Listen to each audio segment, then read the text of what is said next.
बहुत पुरानी बात है। चंद्रदीप नामक राज्य में जयसेन नामक एक राजा राज करते थे।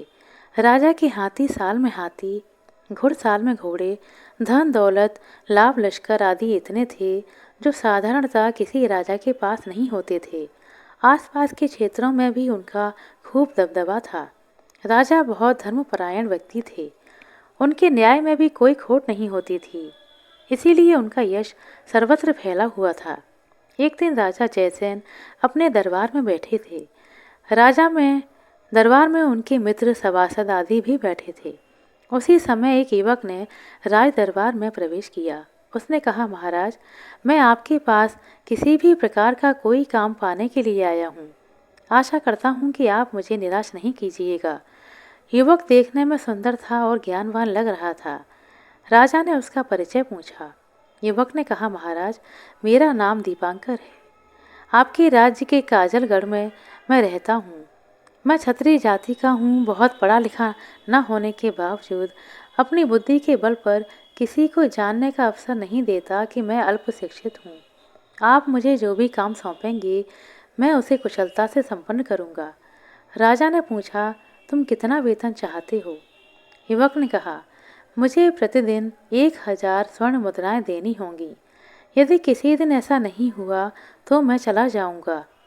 दीपांकर की यह मांग सुनकर राजा, उनके मित्र, सभासद सभी आश्चर्यचकित रह गए। लेकिन राजा की सोच थोड़ी सी भिन्न थी। उनकी बुद्धि भी अन्य प्रकार की थी। उन्होंने मन ही मन सोचा कि निश्चय ही इस युवक में कोई अद्भुत शक्ति है, इसलिए प्रतिदिन 1000 स्वर्ण मुद्राओं की मांग कर बैठा है। बहुत सोच विचार के बाद राजा जयसेन ने कहा, ठीक है, तुम्हें वही मिलेगा जो तुम चाहते हो। आज से तुम नियुक्त हुए। तुम्हारा कार्य होगा, देह रक्षी होकर तुम सर्वदा मेरे साथ रहोगे। रात में जब मैं सोने के लिए जाऊंगा, तब तुम राजभवन में पहरा दोगे। युवक उसी दिन से राजा के आदेश के अनुसार कर्तव्य पालन हेतु जुट गया। रोज सुबह 1000 स्वर्ण मुद्राएं लेता था। आधी स्वर्ण मुद्राएं ब्राह्मणों, वैष्णवों को दान कर देता।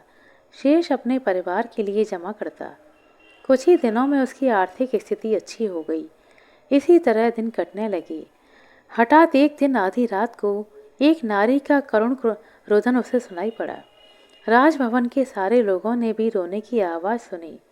राजा और रानी को बहुत आश्चर्य हुआ कि इस आधी रात में कौन महिला रो रही है। राजा दीपांकर के पास पहुंचे। दीपांकर बोला, महाराज, मैंने भी रोने की आवाज़ें सुनी हैं। आप निश्चिंत होकर सो जाइए। मैं पता लगा कर आता हूँ कि कौन इतनी रात को इस तरह से रो रहा है। सब कुछ जानकर आपको बताऊंगा। राजा ने दीपांकर को कहा, बहुत अच्छी बात है, मैं भी जग रहा हूँ। तुम आकर मुझे समाचार दो। दीपांकर ने प्रस्थान किया। राजा भी दीपांकर के पीछे चुपके चुपके चले। दीपांकर रोने की आवाज़ की दिशा में बढ़ रहा था। राजभवन के पीछे कुछ दूरी पर एक छोटी सी नदी थी। उसके तट पर एक बड़ा शमशान था। वहां पहुंचकर दीपांकर ने देखा कि शमशान में एक युवती खड़ी है। ऐसा लगता था कि कोई पगली महिला थी, लेकिन वह अपूर्व सुंदरी थी। त्रयोदशी अथवा चतुर्दशी के चांद की चांदनी की तरह उसका रूप प्रस्फुटित हो रहा था। ज्योत्सना की रात्रि होने के बावजूद पेड़ों की वजह से कहीं कहीं अंधकार और कहीं कहीं क्षीण रोशनी थी। दीपांकर जब उस युवती के सामने जाकर खड़ा हो गया, तब भी उस युवती का रोना बंद नहीं हुआ। दीपांकर ने उससे पूछा, माँ, तुम कौन हो? इस आधी रात में एकाकिनी शमशान में खड़ी होकर क्यों रो रही हो? युवती ने कहा, मैं चंद्रदीप के राजा जयसेन के राज्य की राजलक्ष्मी हूँ। मेरा अति प्रिय पुत्र है वह। आज से 7 दिनों के अंदर राजा जयसेन की मृत्यु हो जाएगी और इसी दुख के कारण मैं रो रही हूँ। दीपांकर ने पूछा, माँ, राजा जब आपके इतने प्रिय हैं, तब उनकी मृत्यु ना हो ऐसा कोई उपाय किया जा सकता है क्या? राजलक्ष्मी ने कहा, उपाय एकदम नहीं है। ऐसा नहीं है। अगर राजा के लिए कोई अपने प्राण उत्सर्ग करे तो राजा जयसेन बच सकते हैं। दीपांकर ने पूछा, किसके प्राण उत्सर्ग करने से राजा की रक्षा हो पाएगी?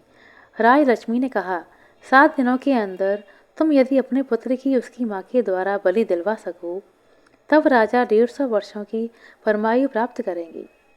दीपांकर राज लक्ष्मी को प्रणाम करके बोला, ऐसा ही होगा माँ। उसके बाद दीपांकर राजभवन न जाकर अपने घर चला गया। राजा जयसेन भी वेश बदल कर उसके पीछे पीछे जाकर दीपांकर के घर के पीछे छिप गए। दीपांकर ने घर पहुंचकर अपनी पत्नी, पुत्र पुत्री सबको जगाकर राज लक्ष्मी की सारी बातें बताईं। इस पर दीपांकर के एकमात्र पुत्र वीरसेन ने कहा, पिताजी, जिनका नमक खाकर हम लोग अपना जीवन व्यतीत कर रहे हैं, उनके लिए प्राण देना पड़े तो अति उत्तम बात है। चलिए मैं जाऊंगा राय लक्ष्मी के पास। उसके बाद सब राय लक्ष्मी के कथन के अनुसार शमशान की ओर रवाना हुए। राय लक्ष्मी के समक्ष पुत्र की बलि देकर वीरसेन की मां ने उसी खड़ग से अपना सिर भी काट लिया। भाई और मां की बलि के बाद दीपांकर की पुत्री ने भी उसी खड़ग से अपना सिर काट लिया। दीपांकर पत्थर बनकर सब देख रहा था। उसने सोचा, अब जीकर क्या लाभ। पत्नी, पुत्र, पुत्री तीनों का बलिदान देखकर दीपांकर ने भी उसी खड़ग से अपना सिर काट लिया। राजा जयसेन शमशान में स्थित एक वट वृक्ष की आड़ से सब देख रहे थे। जब उन्होंने देखा कि उनके लिए एक पूरा परिवार खत्म हो गया, तब उन्होंने उन लोगों के गिरे खड़ग को उठाकर अपनी भी बलि देनी चाहिए। उसी समय राय लक्ष्मी ने राजा के हाथों से खड़ग को छीन लिया। फिर बोली, धन्य हो तुम, मैं तुमसे बहुत प्रसन्न हूँ। अभी तुम जो वरदान मांगोगे मिलेगा। राजा ने कहा, देवी, यदि मुझ पर आपकी दया दृष्टि है तो मुझे वरदान दीजिए कि दीपांकर अपने पूरे परिवार के साथ पुनः जीवित हो उठे। राय लक्ष्मी ने कहा, ऐसा ही होगा। ऐसा कहकर वह अंतर ध्यान हो गई।